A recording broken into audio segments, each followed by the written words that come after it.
now leaf, that is structure of leaf देख लिए। That next हमने क्या देख लिया, वीनेशन देख लिया। तीसरी चीज क्या देख ली, टाइप्स ऑफ लीफ। तो टाइप्स ऑफ लीफ में आपने क्या देखी, इसमें आपने सिंपल लीफ देखी। सिंपल लीफ क्या होती है,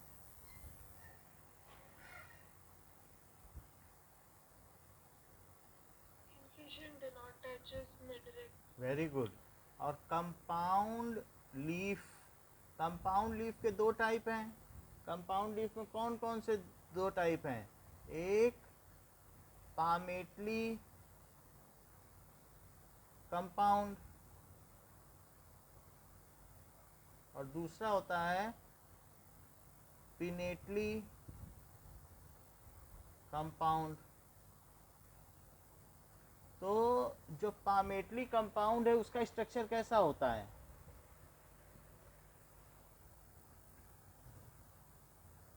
बताइए। तो जो ये चीज होती है, जो पामेटली कंपाउंड है अमांशी, उसका स्ट्रक्चर कैसा होता है,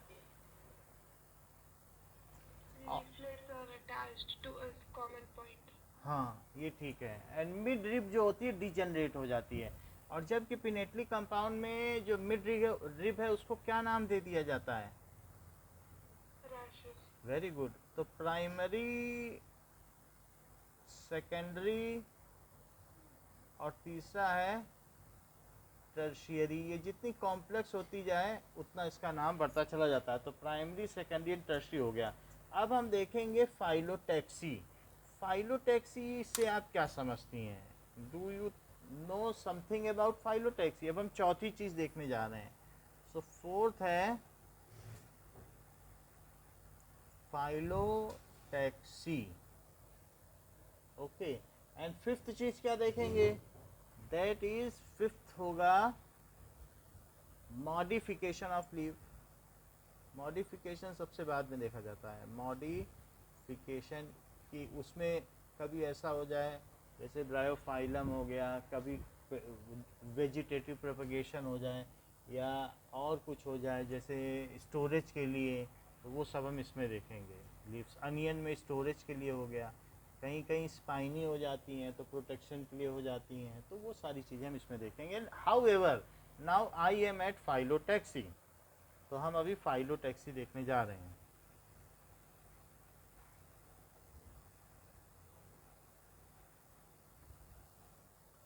phyllotaxy, what is phyllotaxy? It is the pattern of arrangement of leaves on the stem or branch. हम किस तरीके से, so it is the pattern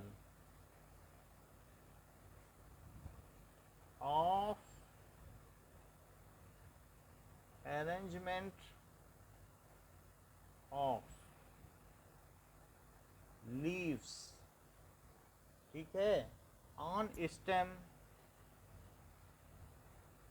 जिस पर भी है, तो या ब्रांच कह सकते हैं और ब्रांच, दोनों का एक ही नाम है। एक ही स्टेम तो नहीं होती ना, एक मेन स्टेम होती, प्राइमरी स्टेम होती, फिर उससे लेटरल स्टेम्स निकलती, सेकेंडरी स्टेम्स। तो सेकेंडरी स्टेम्स ब्रांचेस कहलाती है, मालूम है ना।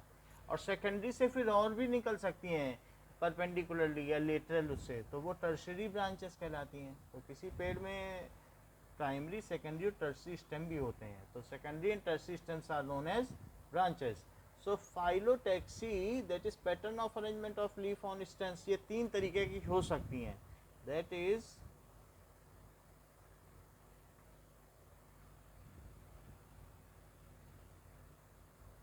बहुत बेसिक चीज इसमें बताई गई है कि ये अपोजिट हो सकती है और अल्टरनेट हो सकती है और वर्ल्ड हो सकती है। सो अपोजिट, अल्टरनेट, और तीसरी चीज है वर्ल्ड। अपोजिट किस तरीके की होगी, that is opposite leaves, a pair of leaves arise at each node and lie opposite to each other, तो जैसे हर नोड से लीव निकले और नोड से निकले और एक दूसरे के अपोजिट हो, ये ऐसी तो दूसरी ऐसी, इसको कहते हैं अपोजिट लीव्स, और ये हर नोड से निकल रही है। A pair of leaves as written in book the same language I am telling. So बात क्या लिखी गई है, what is opposite leave, a pair of leaves arise from each node. तो ऐसा नहीं है कि अगर अपोजिट लीव है तो सिंपल लीव की ही मैं बात कर रहा हूँ। अपोजिट लीव की अगर मैं बात कर रहा हूँ तो आपको उसमें यह भी देख लेना चाहिए कि ये मीन में भी हो सकती है। दैट इज़ नॉट कि एक्सिलरी वर्ड है और सिंपल लीव की ही मैं बात कर रहा हूँ। It can be of different types, like it can be pinnately compound also. So now this is, ऐसा भी हो सकता है कि यहाँ पर इनसे अलग अलग लेटरल ब्रांचेज निकलें और उन ब्रांचेज में तो अलग अलग लीफ हो, नीम हो, या और दूसरे हो सकते हैं प्लांट्स, जैसे गुलमोहर हो सकता है, मेहंदी हो सकता है, देयर आर डिफरेंट प्लांट्स, ऐसे हो सकते हैं।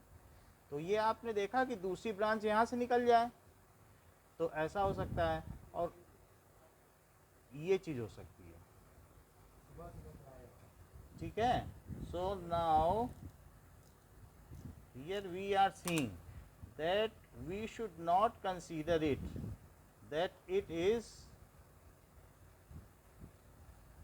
only simple leaf। तो बात समझ में आ गई आपको कि नहीं, ऐसा होगा ये चीज़। अच्छा, एक और भी बात है अपोजिट लीफ की, तो ये तो मैंने ऐसे दिखा दिया। अब इसके बाद क्या होगा, फिर जैसे मैंने बनाया वैसे होगा कि यहाँ से ऐसे ऐसे, ओके, और ये ऐसे। So is it looking like that it is opposite, बोलो Amanshi, have you understood it? Now this is also, this is pinnately kind opposite, however there may be palmately kind opposite leaf। the palmately kind opposite leaf कैसे होगी कि उसमें जो भी branch ऐसे निकलेगी और यहाँ पर ये तो इसकी एक्सिलरी बड हो जाएगी, ठीक है, so this is it's axillary bud. अच्छा, अब देखें कि दिस इज एक्सिलरी बड, और यहाँ पर ऐसा भी हो सकता है कि ये लीव्स ऐसे हों जहाँ मिड रिप टर्मिनेट कर गई हो और साथ में पिटियोल हो, तो बताओ ये हो गई कि नहीं?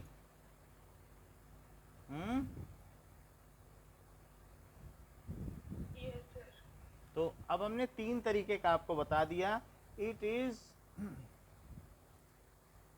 palmately kind opposite leaves, it is pinnately है बट उसमें ऐसा जैसे है इसी पे लग जाती तो ये प्राइमरी पिनेटली होती, हमने सेकेंडरी बनाया है ना, इसी पे आ जाती तो प्राइमरी पिनेटली ना हो जाती।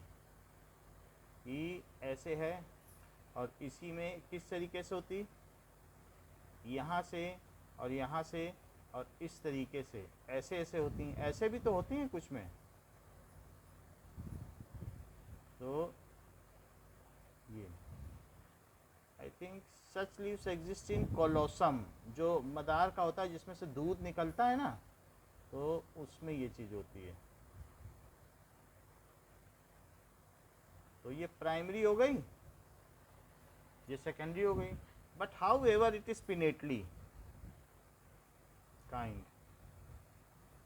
तो पिनेटली काइंड हो गया, और ये जो पहला हो गया ये सिंपल काइंड हो गया। What is the definition of pinnately और पामेटली काइंड? यहाँ पर सब में एक एक्सिलरी बर्ड है, बिना एक्सिलरी बर्ड के तो फिर लीव कहीं नहीं जाएगी। So if that is leave arise from, opposite का क्या मतलब है कि a pair of leaf arise at each node and lie opposite to each other। a pair of leaves arise at each node and lie opposite to each other.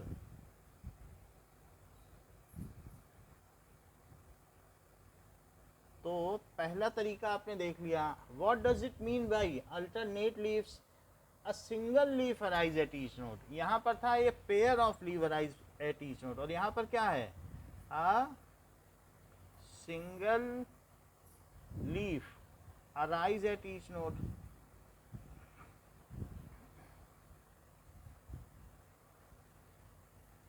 ठीक है, और साथ ही साथ अल्टरनेट है. सो ईच नोड, और alternate में क्या चीज़ हो सकती है? फिर तो कोई मतलब नहीं है कि थोड़ा स्पेटियल अरेंजमेंट भी होगा, कि एक ही तरफ तो उगेंगे नहीं, क्योंकि जो ब्रांच है उसको बैलेंस भी करना है, तो बैलेंसिंग भी तो चाहिए. ये तो नहीं है कि एक ही तरफ उग जाएगी. तो यहाँ पर एक लीफ, तो इस तरीके से दूसरी लीफ यहाँ पर, फिर तीसरी लीफ यहाँ पर, और ऐसा सब में होगा. ये ना सोचो कि पामेटली में नहीं होगा या पिनेटली में नहीं होगा. जितने भी पेड़ हैं तो आपको एक्सिलरी बट की पोजीशन से देखना चाहिए कि कौन सी अल्टरनेट है. लीफ से न देख कर के आप एक्सिलरी बट से देखें. क्या हर नोड पे एक्सिलरी बट एक दूसरे के अपोजिट है? तो अगर किसी पॉइंट से, किसी नोड से दो एक्सिलरी बट निकल जाएं, तो ऐसी स्थिति में आप उसे क्या कहेंगे बताइए?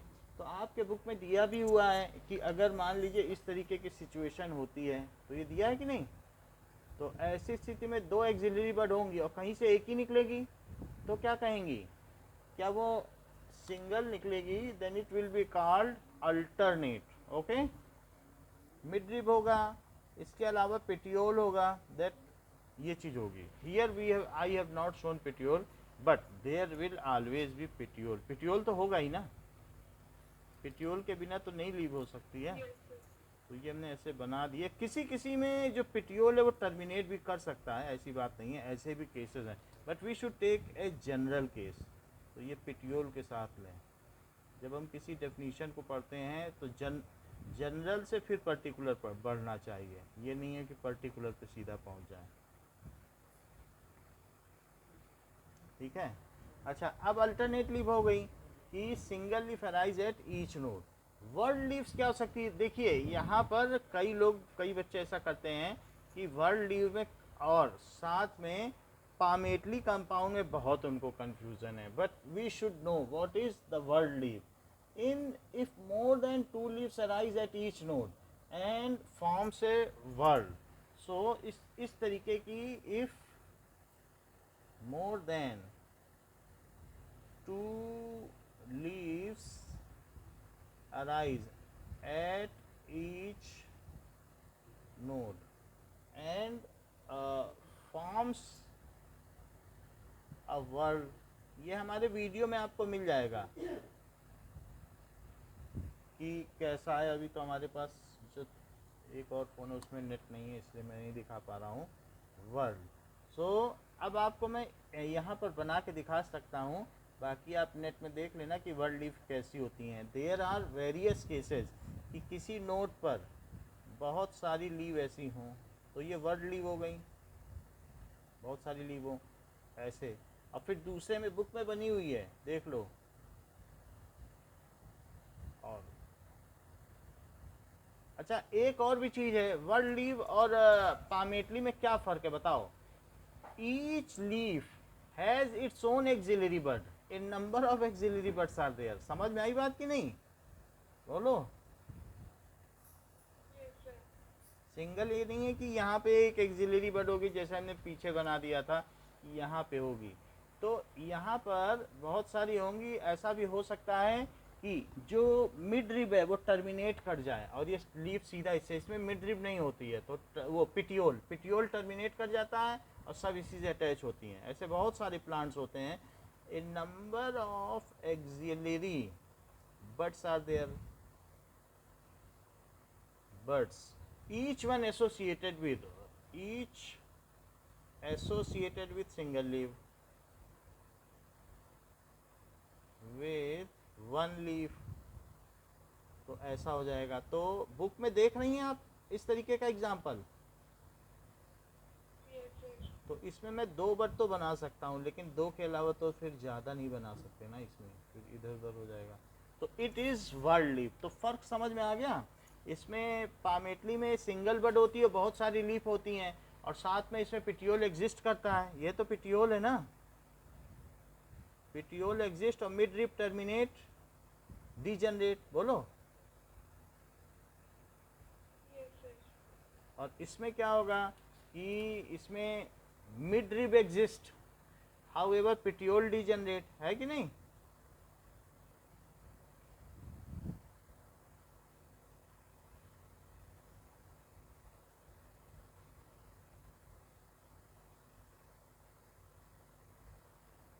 तो इस तरीके से होता है। नेक्स्ट हम आगे चलते हैं कि जो अपोजिट लीफ होती हैं तो वो कैलोट्रोपिस में होती है और साथ में गुआवा में होती है। तो इसके एग्जांपल क्या है अपोजिट लीफ में? आप याद कर सकती हैं कैलोट्रोपिस एंड गुआवा। कागा से याद कर सकती हैं, कागा यानी कबूतर से, वरना आप सिंपली इसके एग्जांपल याद कर लें, कैलोट्रोपिस एंड अपोजिट में गुआवा। काग, काग से कबूतर से याद कर लें। तो कैलोट्रोपिस वही मदार का होता है जिसको तोड़ो तो दूध निकलता है। और दूसरी चीज क्या है कि अल्टरनेट लीव्स किसमें होती है? China rose, mustard and sunflower. Alternate leaf के क्या क्या एग्जांपल हैं? चाइना रोज, रोज की तरह ही होगा, और मस्टर्ड जो क्या होता है इंडिकेटर का भी काम करता है, कलर इंडिकेटर। सरसों में तो मस्टर्ड। और तीसरी चीज है सन फ्लावर में। सनफ्लावर कई बार डिजाइन बनाई होगी तो ऐसे बनाया भी होगा, तो हम लोग आर्ट में ये ध्यान नहीं देते हैं कई बार, बट ये ध्यान देना चाहिए। तीसरी चीज है दैट इज अल्स्टोनिया। दैट इज, ये एक डेकोरेटिव प्लांट होता है जो 5 स्टार होटल होते हैं उन सब में ये सब बाहर लगे रहते हैं, अंदर लगे रहते हैं। तो इसका एग्जांपल है कि एल्स्टोनिया। तो एग्जाम्पल पर आपको फोकस करना है, जो भी आपके बुक में दिए गए हैं सिर्फ वही हमने एग्जाम्पल्स लिखाए हैं क्योंकि वही ज़्यादा इम्पॉर्टेंट है। Otherwise there are so many examples, लेकिन जो नीट है या उसके पर्सपेक्टिव से पूछे जाएंगे तो वो वही एग्जाम्पल पूछे जाते हैं जो आपकी बुक में हैं।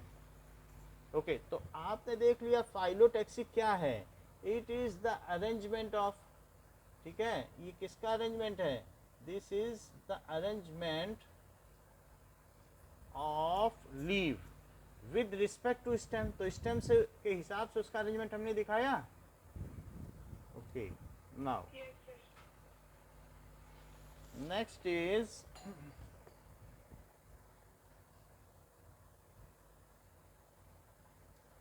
अब हम आते हैं फाइलोटैक्सी में, सिर्फ इतना ही था।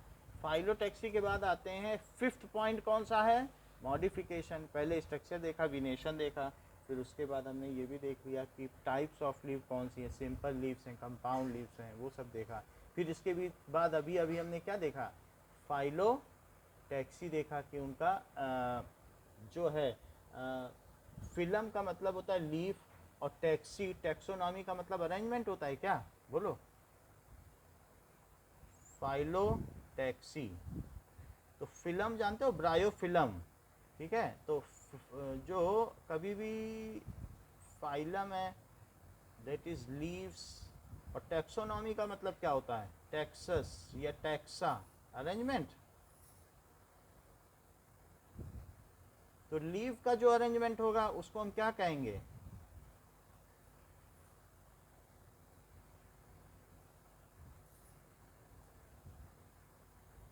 ठीक है, so it is called phyllotaxy. Now next one is modification of leaf. तो हमारा फिफ्थ पॉइंट आने वाला है मॉडिफिकेशन ऑफ लीव्स। दो लीफ इज प्राइमरीली, जो भी present in plant, so leaves primary duty is to do photosynthesis and make food for plant. इसका यही तो काम होता है ना, is to perform photosynthesis and photosynthesis करना, और दूसरी चीज क्या होती है, ठीक है, and prepare food. However as per habitat, leaves get modified for survival of plant। ये सर्वाइवल के लिए करती हैं कि प्लांट जिंदा रहे। अलग अलग जगह पर आप देखेंगे, कहीं कहीं पर ये क्या होंगी कि स्पाइन शेप्ड हो जाएंगी जिससे पानी ना उड़े ज़्यादा, तो ये भी होता है। तो देयर आर, जैसे कैक्टस है तो स्पाइन शेप हो जाएंगी। तो leaves, how leaves are modified, modification of leaf may be under following headings, that is for food storage. Food storage के लिए क्या, कौन सी ऐसी लीव्स हैं जो मॉडिफाइड होती हैं, बताइए।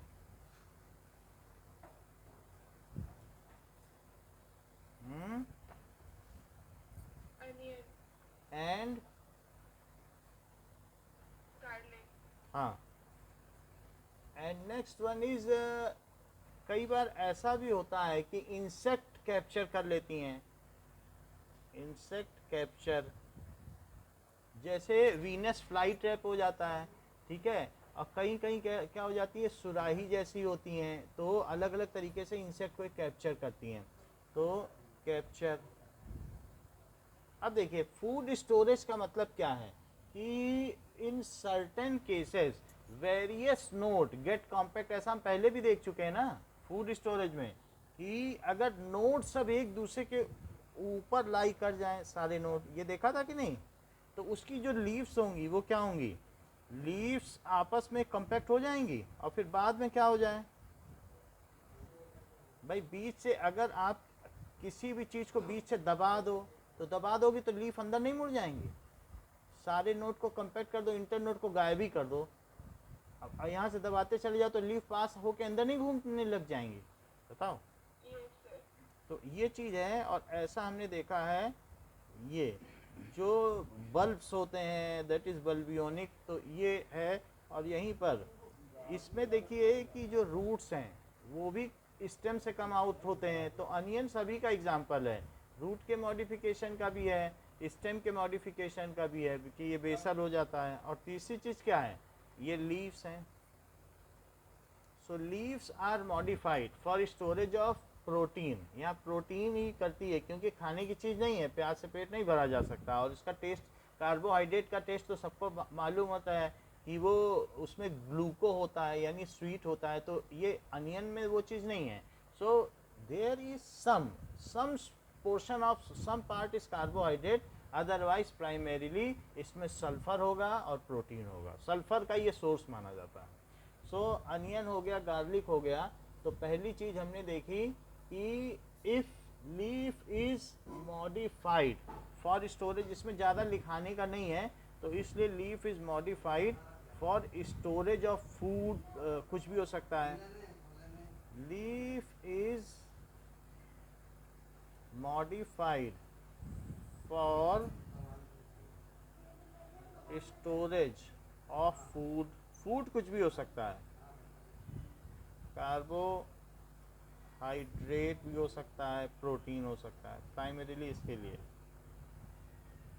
सो ये है एग्जाम्पल है इसके जो बल्ब्स, तो जो या onion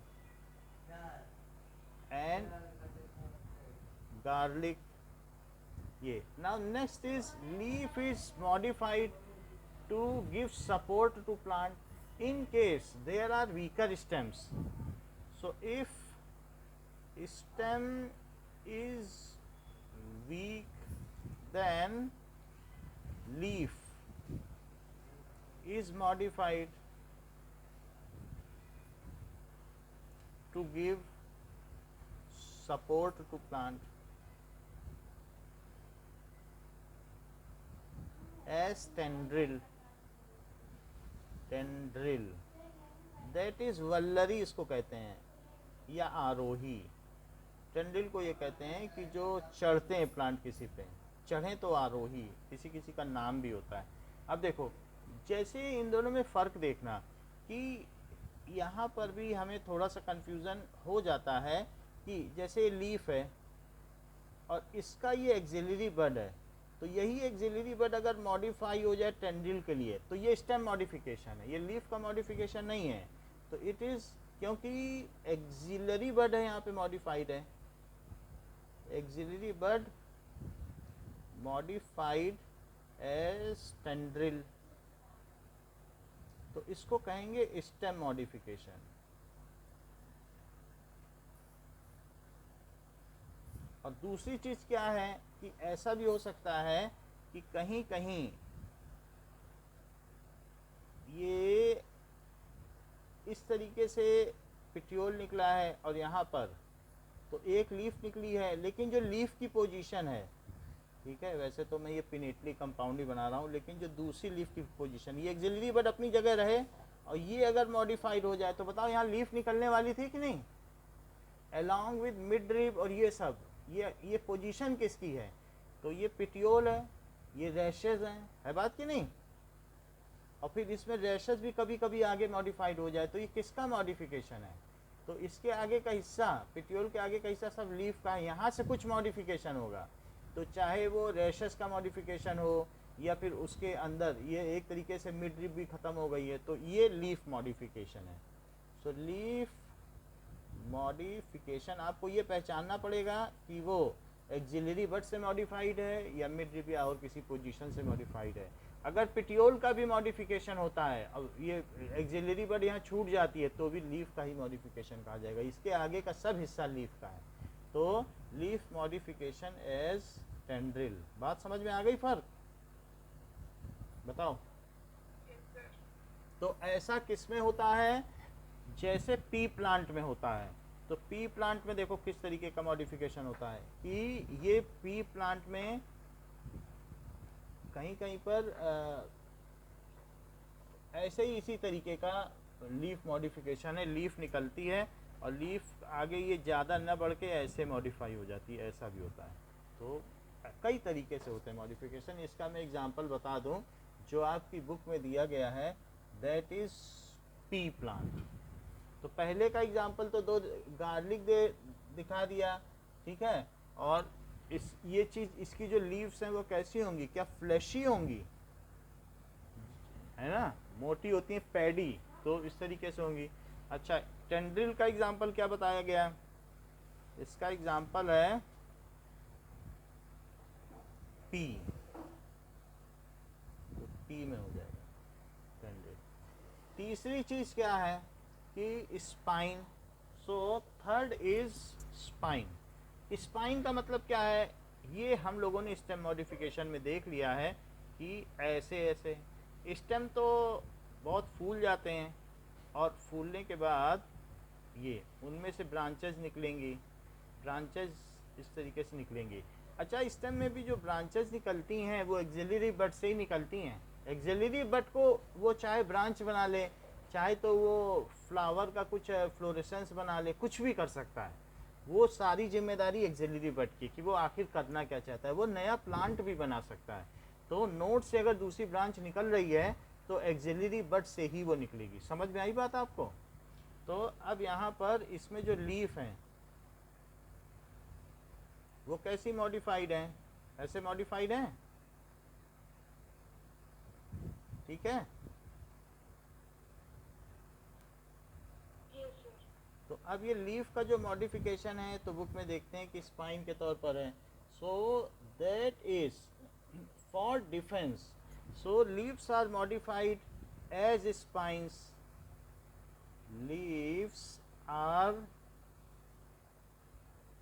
modified as spines for protection. ये किसके लिए हैं, प्रोटेक्शन, एंड इसके लिए रिड्यूसिंग वाटर लॉस, रिड्यूसिंग, कई बार ऐसा होता है रिड्यूसिंग वाटर लॉस। अच्छा, रोज में जो होता है, रोज में किस तरीके का मॉडिफिकेशन है, वहाँ पर भी इस तरीके से स्पाइंस हैं, बट वहाँ पर एक्सिलरी बड मॉडिफाइड है। जबकि हम देखते हैं कि कैक्टस में क्या चीज़ है, तो कैक्टस में लीफ मॉडिफाइड है एज ए स्पाइन। इतनी बात समझ में आ गई? तो ये तो हमने पहला बता दिया। And this is about tendril. Okay, तो दूसरी चीज़ टेंड्रिल की हो गई। और इट इज़ जो हमारी तीसरी चीज़ है, दैट इज़ वाटर लॉस को रोकने के लिए ऐसा करें तो ये कहा जाएगा कि एज ए स्पाइन मॉडिफिकेशन है। सो ऑप्यून्टिया हो सकता है या एलोवीरा। तो कई बार क्या होता है कि एलोवीरा देखा है ना आपने, तो एलोवीरा में यहाँ पर इस तरीके से मोटी मोटी लीव्स होती हैं, कहीं पे किनारे किनारे ऐसा रहता है क्या, कांटेदार। तो ये जो एलोवीरा का पैडी स्ट्रक्चर है, वास्तव में वो क्या है, एलोवीरा में बहुत मोटा मोटा ऐसे निकला रहेगा एलोवीरा में। तो एलोवीरा में ये फिर स्टेम हुआ, और ये क्या हुई, लीव्स हो गई। तो ये एलोवीरा, ठीक है। या फिर क्या हो सकता है, इट इज ऑप्यून्टिया, इट इज ऑप्यून्टिया और कुछ नहीं है, इट इज ए कैटेगरी, ठीक है। So it is a category of cactus. तो अ कैक्टस है ये, नागफनी जो लोग अपने यहाँ डेकोरेटिव। तो एलोवीरा और ऑप्यून्टिया इसके एग्जाम्पल्स हो गए।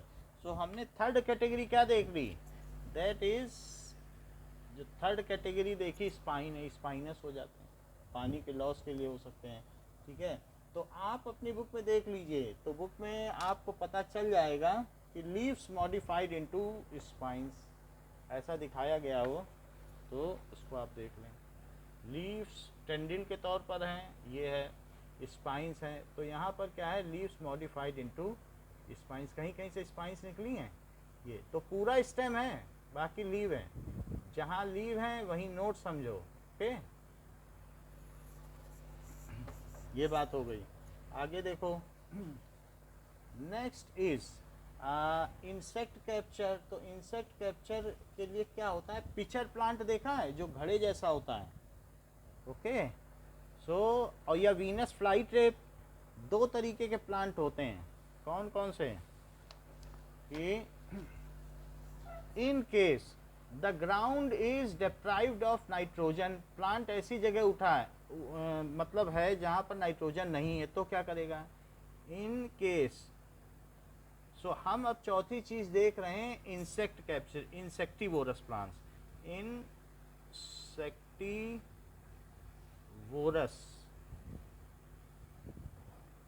प्लांट, जो इंसेक्ट को खा जाए उनको कहेंगे insectivorous plant. In case if जो सॉइल है या ग्राउंड इज डेफिशिएंट, वो किससे डेफिशिएंट है, डेफिशिएंट ऑफ नाइट्रोजन। अगर नाइट्रोजन नहीं मिलेगा तो प्लांट में सेल मेम्ब्रेन कैसे बनेगी, तो उसको लोग कहीं ना कहीं से तो नाइट्रोजन चाहिए, प्रोटीन ही नहीं बन पाएगा, प्रोटीन सिंथेसिस नहीं हो पाएगी, तो सेल वॉल नहीं बन पाएगी, न जो ऑर्गेनेलीज हैं उनकी सेलुलर मेम्ब्रेन भी नहीं बन पाएगी, कोई काम ही नहीं होगा। तो उसे कहीं ना कहीं से नाइट्रोजन चाहिए, क्योंकि जो एमिनो एसिड्स हैं उनमें तो नाइट्रोजन की ज़रूरत पड़ती है ना, उसी से ही तो पेप्टिक बॉन्ड से प्रोटीन बनता है। तो in case of it is deficient of, then leaves get modified, modified to capture insects and derive, derive का मतलब take nitrogen by digesting them। इनके पास बहुत, they have strong digestive enzyme,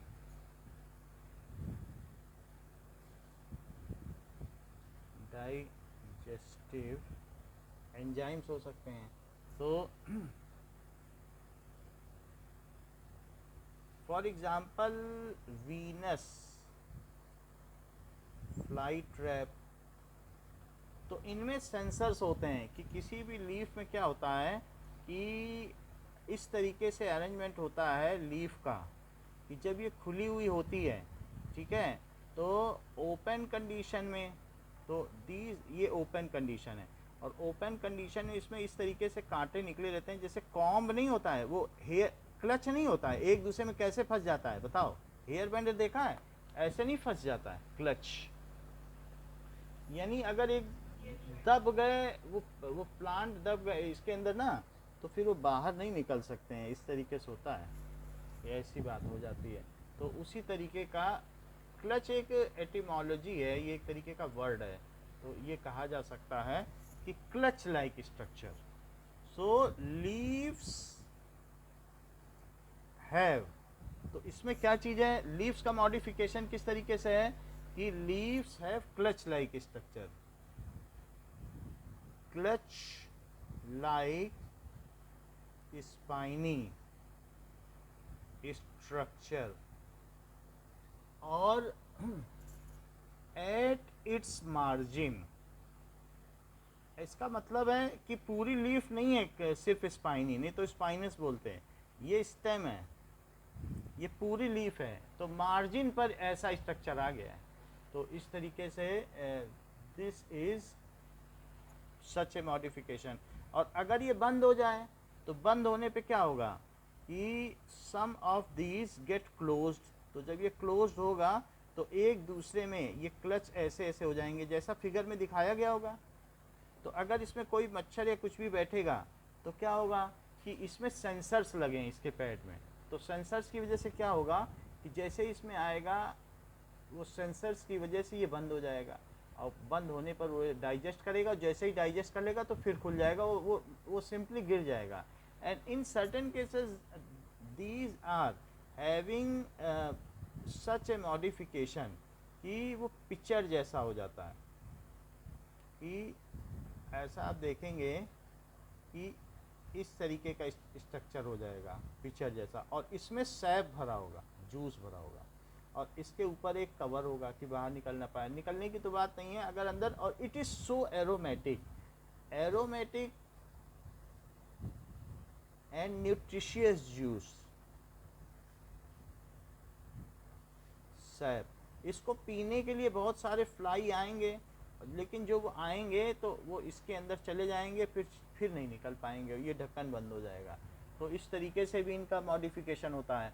और कई बार ऐसा भी होता है कि ये तो हमने देख लिया, ये पिचर प्लांट है, पिचर का मतलब घड़ा होता है, ठीक है। सो पिचर प्लांट हो सकता है, और पिचर प्लांट की स्पेलिंग आप देख लें, CHER प्लांट, और ये वीनस फ्लाई ट्रैप है।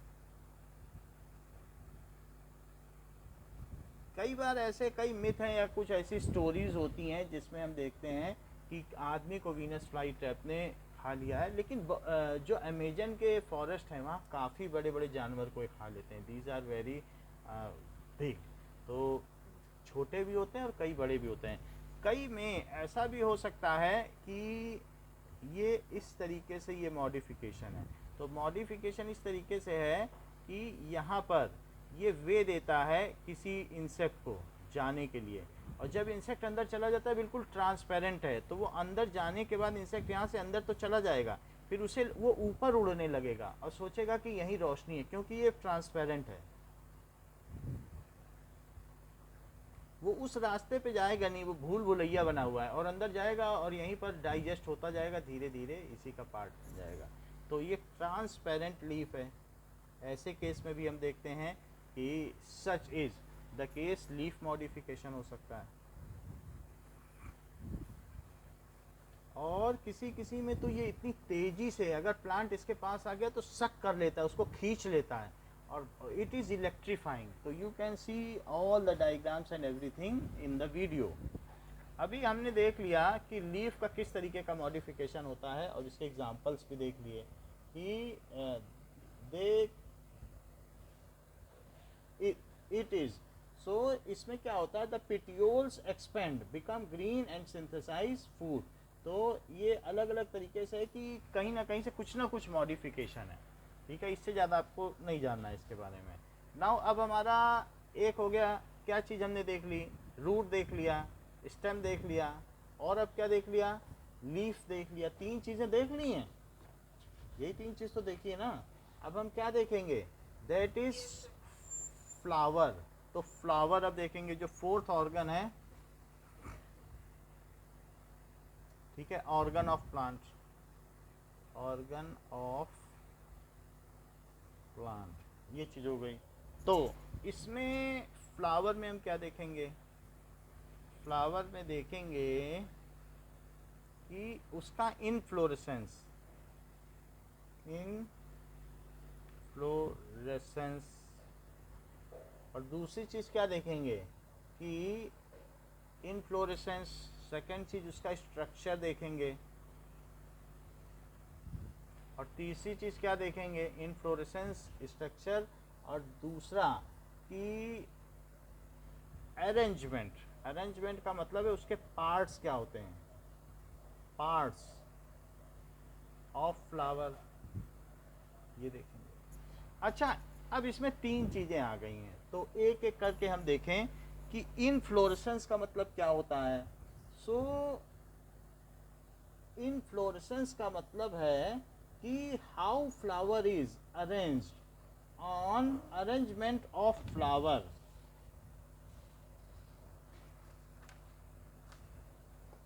on floral axis, arrangement of flower on floral axis is called inflorescence।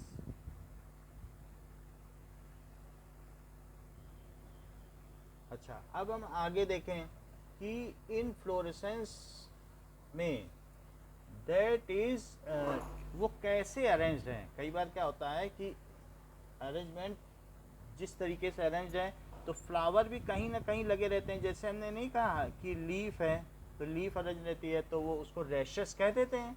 तो इसी तरीके से, या पेटियोल के ऊपर अरेंज रहती है। जबकि फ्लावर के केस में इसे क्या कहेंगे, that is called peduncle, that is known as, जहाँ भी फ्लावर हैं, सो पेडंकल। पेडंकल पेटियोली है, बस नाम बदल दिया गया, क्योंकि ये फ्लावर, तो इसका नाम क्या रख दिया जाएगा, पेडंकल। बोलो, बात समझ में आई। सो पेडंकल में अब कई भी तरीके से फ्लावर हो सकते हैं, कि यहाँ पर फ्लावर हो जाए, और ऐसे फ्लावर हो जाए, कई तरीके से हम ये देखेंगे। और फिर यहाँ पर भी हो जाए, ऐसा भी स्ट्रक्चर हो सकता है। कई बार ऐसा भी हो सकता है फ्लावर में कि यहाँ से फ्लावर, यहाँ से फ्लावर, यहाँ से फ्लावर, यहाँ से फ्लावर, और सब एक ही एक्सिस पर रहे। तो ऐसा भी हो सकता है कि नया फ्लावर यहाँ हो, और फिर इस तरीके से सब एक ही लेटरल एक्सिस पर हो, और फिर धीरे धीरे बाहर वाले निकले। और कई बार ये भी हो सकता है, न्यू ये हो सकता है या ओल्डेस्ट ये हो सकता है, उसके बेसिस पे करेंगे, ठीक है। और तो हम कई तरीके से रेसिमोज और इनफ्लोरेसेंस, दो तरीके के इनफ्लोरेसेंस इसमें देखेंगे। तो इसके दो टाइप कौन कौन से हैं इनफ्लोरेसेंस के, that is, let us see what is inflorescence. तो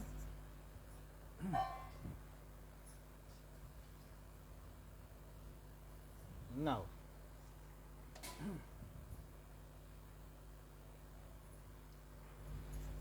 इनफ्लोरेसेंस तो आपने देख लिया ना, इनफ्लोरेसेंस,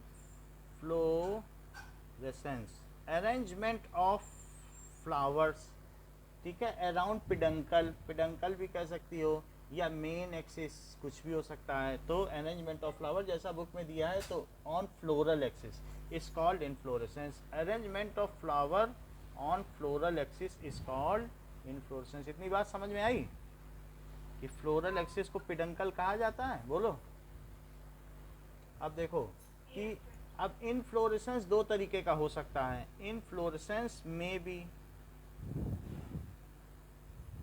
ऑफ टू टाइप्स। एक होता है रेसिमोज, दो ही दिए हैं, तो दो ही हम आपको बता देते हैं, और साइमोज। रेसिमोज में क्या है, main axis continues to grow, यानी मेन एक्सिस पे कभी भी फ्लावर नहीं आएगा और बाकी फ्लावर कहीं निकले तो निकले, मेन एक्सिस के टर्मिनल पर फ्लावर नहीं आएगा। तो ये बढ़ती चली जाएगी, नीचे मोटी है पतली होती चली जाएगी, लेकिन बढ़ती चली जाएगी। So never flower comes at, however there are lateral branches comes out, तो लेटरल ब्रांचेस आएंगी उसमें फ्लावर आते जाएंगे ऐसे, तो ये चीज़ हो जाएगी। और इसमें नीचे बड़े फ्लावर होंगे और यंगर फ्लावर एट टॉप होंगे। रेसिमोस का जो होता है इस तरीके से होता है कि मतलब कैसा भी हो सकता है, ज़्यादा वो नहीं है कि अल्टरनेट होगा कि क्या होगा, we are not going for it, but इस तरीके से यंगर फ्लावर ऊपर हैं और ये इस तरीके से बढ़ती चली जाएगी। तो इस तरीके का क्या होगा कि main axis continues to grow, terminal पर नहीं आएगा, जबकि इसमें टर्मिनल पर आ जाएगा साइमोज में। So main axis continue to grow, और बाकी आपकी बुक में लिखा ही है कि the main axis continue, the flowers are born laterally in an acropetal succession. So and flower, so flower are born laterally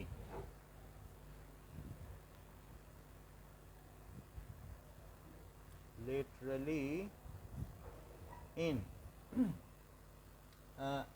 that is acropetal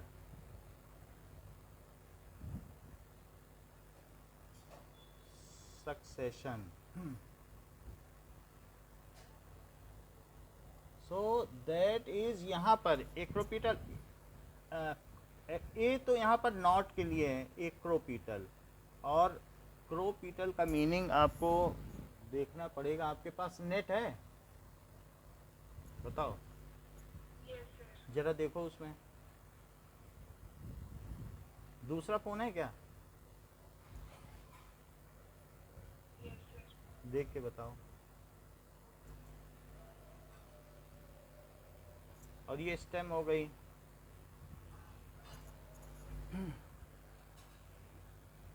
सो ये चीज कही गई है, दिस इज रेसिमोज।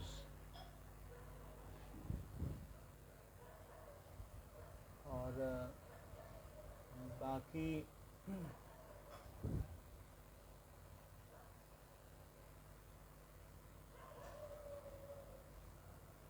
क्या दिया गया है,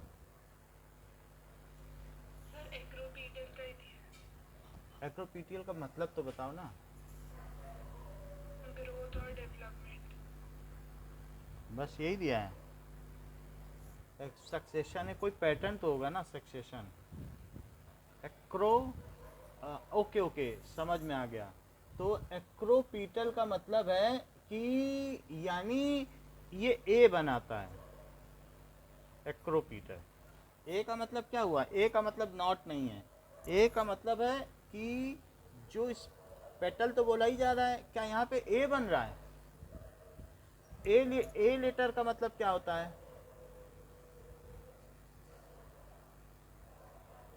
यानी एक बेसी पीटल होता है, एक एक्रोपीटल, यानी newer flower at top and older flower at base. समझ में आया acropetal? That is newer flower at top and older at base, ये चीज हो गई। अच्छा, इतनी बात समझ में आ गई, ये बहुत आसान सी चीज़ है, रेसिमोज अपने बुक में देख लो, तो वो उसका कोई भी पैटर्न हो सकता है। We are not going to that कि फिर वो फ्लावर कैसे निकला, इसमें से और फ्लावर निकले, वो सबसे मतलब नहीं है। बस रेसिमोज के और बहुत सारे टाइप हैं जो हम आगे की क्लासेस में पढ़ेंगे, कि सिंपल फ्लावर्स हैं कि कंपाउंड फ्लावर्स हैं, जैसे लीव्स होती है ना कंपाउंड और सिंपल, उसी तरीके से इसमें भी होती हैं। तो we are not going to read that, क्योंकि बुक में ज़्यादा दिया नहीं है और इतना ही पूछा ही जाता है। तो बस एक्रोपीटल सक्सेशन, इसी से सारे क्वेश्चन आएंगे, चाहे कहीं भी होगा। तो एक्रोपीटल सक्सेशन है, ऊपर main axis continue to grow, ये मेन एक्सिस है कि नहीं?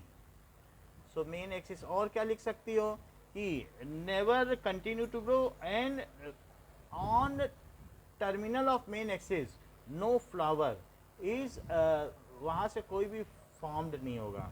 Eight terminal of main axis, book में देखो racemose, main axis on term, ठीक है, मेन एक्सिस या stem, no flower is born, ठीक है।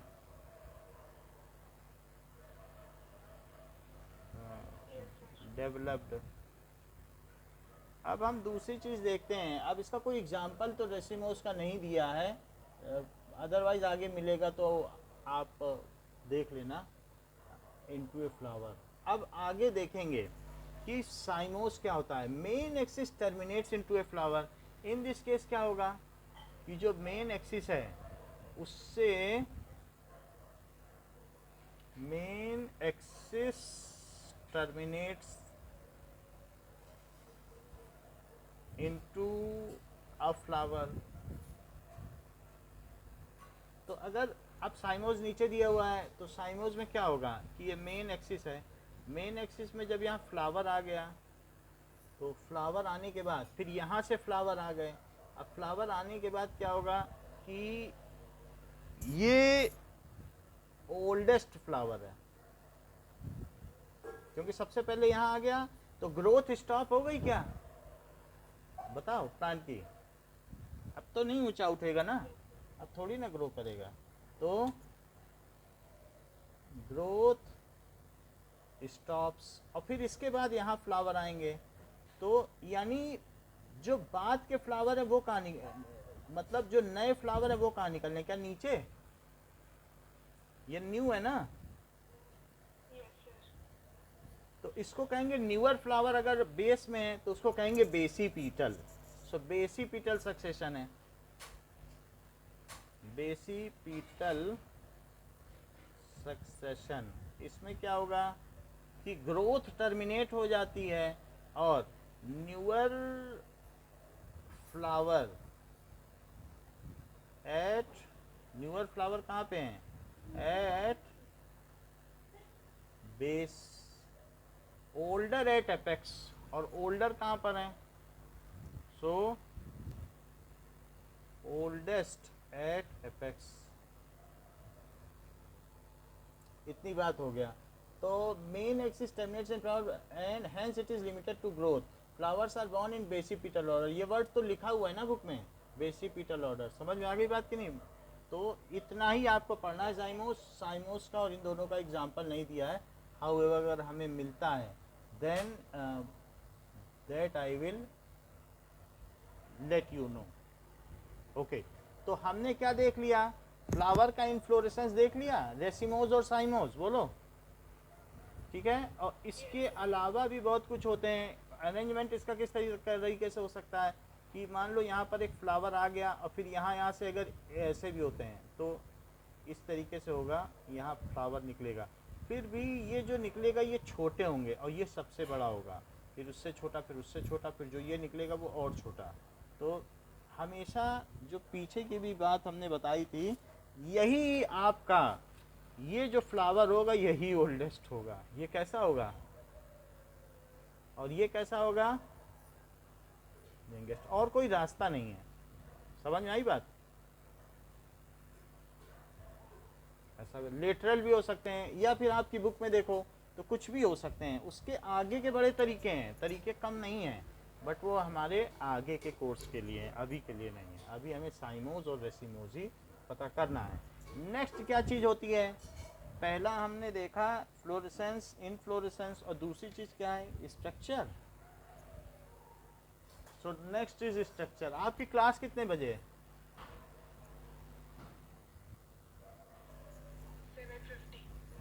7:50। अभी छोड़ दें नेक्स्ट क्लास के लिए।